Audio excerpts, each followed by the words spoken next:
سلام كميت صنحو كبراتن كبرانن تخاتلتنا نساعات زحرنا يوم حدشتن وانا زيناتات حزنا لكم قربنا لنا حدشت زخونكم لايك شير وسبسكرايب بمقبار بيت سبك تكونوا بمعدام بفلمة قندغن درست زيناتاتنا باخم كنبل عصوصان متكلن نمقو صار زكاد زلوق سعيبو مشتراو ركب حلف تقراين أبي أحمدن بزملكت حدو يسبر زيناوات الله نباخم نبلو فلما حبريتانا يوم أواج كتت نب معرب بتقراين سراويش تقراي دما بسلسة جنبارات كم تسجع أنت زازي سبا خمزولون زجلس حبريتان إيرترا بلتقنا ذهبتهم تنقطان تقراي نب عنك سلسان تشعتن مملاسان دنقاس بلتقنا زملكت دما حدوش برزينا ساعتنا يوم بلتقنا كاب سلطان وكله كم زلو مراح تقراي مقلاطون حالتات صمدو درون محمشاشومن اعنا وق إيران أمريكان بزملكت زوت سبر زينان حويشو كالوت حدوش زيناتات حدنا لكم لنا نخد كاتولنا بخبر بمعدام ناب زرزراتهم كنسجر قدما منشر أبي أحمد دكتور دبرتيون مشتراو زتكم زكاير وتحبير لهم مع خنات زينب بلسقنا دكتور دبرتيون مس أبي أحمد زتكم زكاير الناتب زبعين ميدياتات بلسقنا تقراي أب زغربا وان كنكوزات رأينا ودبع سبا كاليتيوبيا خنقبراينا بزبل وفرطات زفلتا كوان تهنم أب زغربا وانات زقبرو زلو وفرطات جنا أمريكا بمنقو حوحات بلسقنا نعرق خكاد عزيزة مرحت حوحات مس مرحت بلسقنا مشتراو زت أكايدهم وزت زبلون نزم مساسولون مسارت زبل لهم صبصبات كم زخونو دفلات يوم سرعة بلزقنا نعمتات كسب كوتسن حكوينات حاديقو ميتن سمنان دقر تعاطيفون بسلام سباخو كوين زمسولو مشتر حالتات صمدوها بكببا بزوتو لوان كوينو كاب سلطان وخيلا مخانون سلز تردوني كبلو تنتنتي قلصو لهم سلز دمايو ميدياتات بلزقنا بمريز زيل لورتات ناس صبصبا نبلزقنا خدحنا يسرحا كوان تشلوا سرعة بلزقنا مسنباتو زي قرر كم زخوني زقلتو زرلاهم مخطو البريزيدنت تقراي يلا سفاون مس دمص يعني تلفزيون عبز قبرك على محتت مس سرعة بلصقنا حبيركا بسلام منبر كم زي كال كم زسمر اللي تهليتو زلام زي كم زي لنحلو حب متكلنا عصوصان كبيدو جيد كايد كم زلو تحبير لهم كب فلفلات سرخه حبريتها كم زحبرو حديثات صمدو بزوسدو زلو سرحيت دفاعات سراوت بلصقنا كم زقطاطرو يحبر لهم ابز زكايد زلو درona السودان وني ساتفا كم زلو ازغلصو فلفلات سراويت بلصقنا مشارختون ببزحات غزاتات بنشانغول غمز يحدم كم زلو يتغلط زلام سبسلطان تخلل ابز سومن زينا باديس ابا كم زحادمونا تغلصن تخون حز دما اتياب كبابتا تاسوسان متكلن زكار زلو صحصو خوينا تسيبو اتوم زغري حلفت وني حدم كم زلو يزغل زلام حالتات صمدو بنشانغول غمز نمقوصار معلتات تراي كم زوسدلو منا تغلصن تخون تخلل اب تحت حالتات صمدو انتات يادما ناب 4 كيلو عريد زلو سرعه بلصقنا كبير شجر كم زود قليقاون بوليتيكا يገልጹላም አብ ቤንሻንጉል ጉሙዝ አብ ዘካር ዘለው ወሰናይ ግደት ጻወት ከም ዘላ ዝንገረላ ሱዳን አብ ልዕል ዳዕመል አልሰሪዕ ወይ ድማ አርኤስኤፍ ሙሉ ዓወትን መዋጅ ወሰናይ መጥቃዕቲ ከም ዝጀምረት ዘፍለጠት እንትትከውን ፓርላማ አውሮፓውን ዓማጽ ኃይል ሱዳን አብ መዝገብ ግብረ ሽበራን ከምዝገብ እዩ ጠሊቡ ዘላም ስለዚ ድማ ብሕድሕዱ ሱዳን ሓቢሮም ዝሰርሑ ዝነበሩ ብልጽግናን ጀነራል ሐምዳን ዳግሎን ናይ ህልውና ሓደጋ ከም ዘጋጠሞም በፍላይ ድማ ብጀነራል ሐምዳን ዳግሎ ዝምራሕ ሰራዊቱ ጽሃብ ደገፍ ኃይል ሱዳን ተስፋ ቆሪጽ ይብተን ከም ዘላዩ ዝግለጽ ዘላም እታን ብልጽግናን ሰራዊቱ ጽሃብ ደገፍ ኃይል ሱዳንን በመድጋፍ ትፍለጥ ሕውራት ኢምረት ዓረብ ወን ማልታው በዝባሃል መንገዲ ቢራን ትድብደብን ተፈረስን ከም ዘላና ተገለጸን ተኸውን ስለዚህ ድማ ስርዓት ብልጽግና ኦሮሞን ዓማጽ ኃይል ሱዳንን ኮጽወና ብዘይ ይኸሉ ናይ ህልውና ሓደጋ ከም ዘአተው ተንተንቲ ይገልጹላም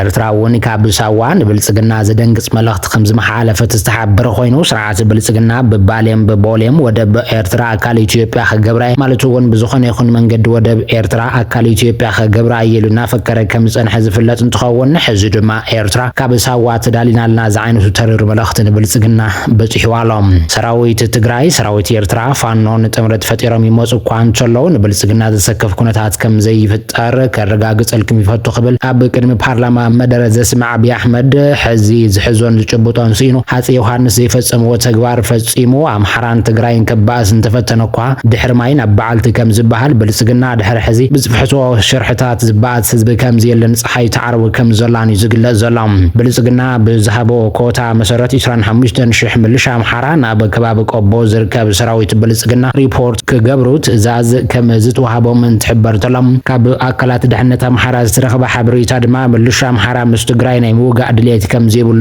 ዝግለጽ ዘሎ ኣካላት ድሕነት ክልል ኣምሓራ ዝሓፎ ደብዳቤ ከም ዝሕብሮ ምልሻ ኣምሓራ ተገዲዱ ናብ ግንባር ኣምሪሕ እኳ እንተሃለወ ምስ ትግራይ ዘዋጊ የብልናን ዝብል መርገጽ ሒዙ ስለ ዘሎ ምስ ትግራይ ኩናት እንትጅመር ክፈርስ ስለ ዝኽእል ኣብ ልዕሊ ትግራይ ንዝግበር ምድላው ምልሻ ኣምሓራ ኣካል ናይቲ ወፍሪ ከም ዘይኮነ ተገይሩ ምድላው ክግበር ከም ዝግባእ ኣብቲ ናብ ብልጽግና ዝተጻሕፈ ምስጢራዊ ደብዳቤ እዩ ተመልኪቱ ዘሎ እዚ ከም ዝልናሃለወ ሰራዊት ትግራይ ብሰለስተ ግንባራት ከም ዝተጸግዐ ተሓቢሩሎም ካብ ፍልፍላት ዝረኸብናዮ ሓበሬታ ሰራዊት ትግራይ ናብ ምዕራብ ዓፋር ከምኡውን ኣምሓራን ተጸጊዑ ከም ዘሎ እዩ ዝሕበር ዘሎ ሰራዊት ትግራይ ተጸጊዑ ዘሎ ንመጥቃዕቲ ንጸረ መጥቃዕቲ ተጸጊዑ ዘሎ ንግዜ ዝፍለጥ እኳ እንተዘይኮነ ተወሳኺ ኣርምታት ግን ተጸጊዐን ከም ዘሎ ይሕበረሎም ተመዛበልቲ ምዕራብ ትግራይ ድማ ኣብ ባንኪ ኣካውንቶም ዝነበረ ገንዘብ ይውርነስ ከም ዘሎ ተሓቢሩ ሕዚ ዝወጽ ዘሎ ሓበሬታ ከም ዘመልክቶ ተመዛበልቲ ምዕራብ ትግራይ እተን ካብ ቤተሰቦም ብሓገዝ ዝረኽብዎን ገንዘብ ካብ ባንኪ ንግዲ ኢትዮጵያ ብዘይፈቓዶም ይምንጠሉ ከም ዘሎ ተፈሊጦም እዚ ካልእ ጭካነ ወራር ካልእ መልክዕ ገበን ከም ዝኾነ እናተገለጸ ኮይኑ ዝኾነ ይኹን ኣብ ምዕራብ ትግራይ ናይ ባንኪ ንግዲ ኢትዮጵያ ሒሳብ ቁጽሪ ዘሎ ተመዛበላይ ብስም ገዛኻ ትሒዝካ ተለቂሕኻ ነርካ ንሕርሻ ገንዘብ ተለቂሕኻ ኢኻ ብዝብል ምኽንያት ዘሮ ዓጺዶም ወሲዶም ከያኽሎም ሕዚ ድማ ብሒሳብ ቁጥሪ ተመዛበልቲ ዘሎ ቅርሺ ኩሉ ክውረስ ተግባራዊ ምንቅስቓስ ጀሚሮም ይወስድዎ ከም ዘለው ተገሊጾም ብተግባር ኣብ ቤተሰበይ ወላዲ በዓል ቤተይ ሓሞይ ሎሚ ከም ዝተወሰደ ረጋጊጽ ኣለኹ ዝርከባን ደቆም ንሕክምና ዝለኣኸሎም ቅርሺ ሎሚ ንግሆ ከም ዝተወሰዶም ከም ዝተወረሱን ብዕለት ተነጊርዎም ክብል ጋዜጠኛ ኣፈወርቂ ገብረ ህይወት ገሊጹ ዘሎ ንሱ ብዙሕ መዋእለ ንዋይ ኣፍሲሶም ዝዘርእዎ ዘፍረይዎን ዝባጽሕዎን ዝራእቶም ሕዲጎም ገዞም መንጢሎምን እንስሶም በሊዖም ባሪሮም 5 ዓመት ሙሉ ኣብ ኬንዳ ክነብሩ ገይሮሞም ከይዓገቡ ሕዚ ድማ ዝርከበይ ንነብሰይ ዝበለ ተጸጊሙ ዝህቦም ቁሩብ ቅርሺ እውን ካብ ኣፎም እንዳመንጠሉ ሙቱን በር ክትነብሩ የብልኩምን ይብሉ ከም ዘለው እዩ ተሓቢሩ ዘሎም ናብ ባንክ ንግዲ ጨንፈር መቐለ ከይዶም ገንዘብ መን ወሲዱላይ እንተበሉ መንግስቲ ኢትዮጵያ ይበዓል ወሲድዎ በቃ ተወሲዱ ተባሂሎም ኣለው በዚ መንገዲ ብዙሓት ተመዛበልቲ ተወሪሶም ናብ ባንኪ ክመላለሱ ይውዕሉ ኣለው ፍታሕ ግን የለን በቃ ተወሪሱ ዝኾነ ተመዛባላይ ኣብ ምዕራብ ትግራይ ዝኸፈቶ ናይ ባንክ ንግዲ ኢትዮጵያ ሒሳብ ቁጽሪ ከይጥቀምን ካልእ ሒሳብ ቁጽሪ ክኸፍትን ኣለዎ በቃ ዞም ሰባት ሞትናን ስቃይናን ከም መወዳእታ ሽቶ ሒዞም ይሰርሑ ዘለው ክብል እቲ ጋዜጠኛ ጽሒፉ ዘሎም ልዕሊ 8.5 ሚልዮን ብር ዝግመት ማይ ንምጽራይ ንምሕካምን ዘገልግሉ ኣፋውስ መሐከሚ ማይ ንቢሮ ማይን ኢነርጂን ትግራይ ብሓገዝ ረኺቦም ዓለም ለኸ ማሕበር ቀይሕ መስቀል ብልዕሊ 8.5 ሚልዮን ብር ዝዓደጉ ንምጽራይ ንምሕካምን ማይ ዘገልግሉ ኣፋውስ መሐከሚ ማይ ንቢሮ ኢነርጂ ትግራይ ብሓገዝ ከም ዝረክብ ተሓቢሩሎም ተወካሊት ዳይሬክተር ምምሕዳር ቁጽጽር ሃፍቲ ማይ ኢንጂነር ጽጌ ገብረ ክርስቶስ ከም ዝበሎን ሕብረተሰብ ጽሩይ ማይ ንምቕራብ ካብ ማይ ወለድ ሕማማት ንምክልኻል ዝውዕል ማይ መሐከሚ ክሎሪን 500 ድራም ጋሎን ወይ ድማ 22500 ኪሎን አሉሚኒየም ሳልፌት ኣብ ግድብ መስተ ማይ ዝጥቀም ዓበይቲ ከተማታት ነቲ ዝተዘረገ ማይ ንምጽራይ ዝጥቀም ኮይኑ 500 ኩንታል ዓለም ለኸ ቀይሕ መስቀል ንትካላት መስተ ማይ ንምሕከም ኢሉ ብልዕሊ 8.5 ሚልዮን ዝግመት ኣፋውስ ብሓገዝ ሂቡ ክብላ ገሊጠን ኣብ ትግራይ ምስ ዝነበረ ኩናት ትካላት መስተ ማይ ብውሕጅን ብዝተፈላለዩ ምኽንያታትን ይብከሉ ብምሕላው ሕብረተሰብ ንዝተፈላለዩ ማይ ወለድ ሕማማት ይቃልዕ ብምሕላው ዘለው ትካላት መስተ ማይ ንምሕካም ስለዘድሊ ነዝኸውን በጀት መንግስቲ ስለዘይብሉን በዓመቱ ካብ ገበርት ሰናይ ንሓተትና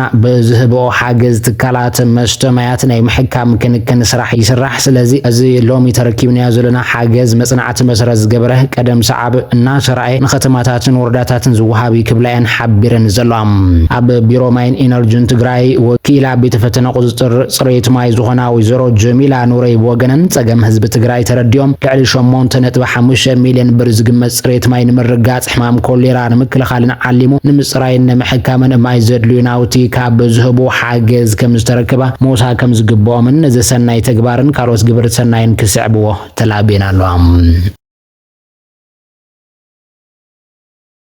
ቢሮ ማይን ኢነርጂን ትግራይ ድማ ምስ ዓለም ለኸ መድሕን ህጻናት ኢትዮጵያ ብምትሕባር ን12 ወረዳታት ትግራይ ኤሌክትሪክ ሞተር ሳይክል ሂቦም እተን 12 ኤሌክትሪክ ሞተር ሳይክል ካብ ቤት ጽሕፈት ጉዳያት ወጻኢ ኮሜን ዌልዝ ልምዓት ብዝተረኸበ ሓገዝ ገንዘብ ዝተዓደጋ ምዃነን ኣብተን ወረዳታት ቀረብ መስተ ማይ ንምምሕያሽ ንስራሕቲ ጽገና ትካላት ማይ ንምጥንኻርን ግልጋሎት ዝውዕላ ከም ዝኾና እዩ እቲ ቢሮ ፍሊጡ ዘሎ ነተን ኤሌክትሪክ ሞተር ካብ ዩኒሴፍ ዝተረከቡ ሓላፊ ቢሮ ማይን ኢነርጂን ትግራይ ተተኽላይ ገብረ መድህን ዋላ እኳ ሓራብ ዘይወፅእ ከባቢ ዘሎ ህዝብና ዘሎ ኩነታት ቀረብ መስተ ማይ እንተዘይፈለጥና ኣብቲ ሓራብ ዝወፅእ ህዝብና ግን ከም ዩኒሴፍ ዝበሉ መድረክቲ ኣካላት ብምዃን ቀረብ መስተ ማይ ንምምሕያሽ ብርክት ዝበለ ስራሕቲ ተሰሪሕና ኢና ኢሎም ዩኒሴፍ ነዚ ተጀሚሩ ዘሎ ስራሕቲ ምትእትታው ብሶላር ዝሰርሕ ቀረብ መስተ ማይ ክሕግዛን 12 ወረዳታት ንዝገብሮ ሓገዝ ኤሌክትሪክ ሞተር ብምምስጋን ሓገዝ ተረከቡ ወረዳታት ነቲ ዝተዓለመን ስራሕቲ ኣብ ምስላጥን ክጥቀሙለን ኣገንዚቦም ኣሎም መንግስቲ ትግራይ ኣብ ትግራይ ምምሕያሽ ቀረብ መስተ ማይ ትምህርትን ጥዕናን ብዝገብሮ ስራሕቲ ሓቢርና ክንሰርሕ ዕድል ብምፍጣር ነመስግን ዝበሉ ሓላፊ ዩኒሴፍ ጨንፈር ትግራይ ሚስተር ዴቪድ ሽፋን ቀረብ መስተ ማይ አንቆልቁሉ ካብ ዝጸንሐ ብርክ ንኽምሕያሽ ዋላ ሓዙ እውን ብዙሕ ጠለብ እንተሃለወ ምስ መድረክቲ ኣካላት ብምትሕባር ምምሕያሽ ይርኢ ከም ዘሎ ገሊፆም ኣሎም